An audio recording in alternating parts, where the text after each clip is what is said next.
All right, today we got a lamb shank. This was marinated for about a day. The rosemary, thyme, ginger, cumin, coriander, Tony seasoning, adobo, all types of marinade, right? Then I got my fresh garlic, onions, and peppers over here. Put it all in my pot, get it going. Let's go. I got the shank in here with some extra virgin olive oil. I'm gonna get in there because I want to get a nice sear on it. People ask me, why don't you grill it? For one, I don't have a grill. Two, I like the flavor that, I get when I sear it down. You see that? I'm gonna get a nice sear on it. Come back later, add my veggies. And yeah, man, it's good done. As you can see, I caramelized the onions, garlic, and peppers in there.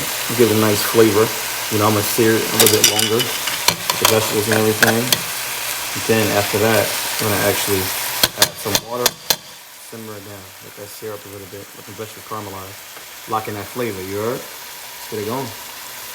So I'll put just enough water in there, halfway. I don't want to fully immerse the lamb shank in there. So I'll put just enough water, like 75% covered. That's gonna simmer in its own juice also with the water. You don't want to put too much because you don't want to drown out the seasonings. So that's gonna all simmer for about 3 hours. And I put some better than bouillon vegetable seasoning on top of my seasonings. Putting that here in the water. Let it get in there, because trust me, it's gonna make a complete difference. I know what I'm talking about. That better than bouillon. It's to change your life. Vegetable, I got the vegetable base.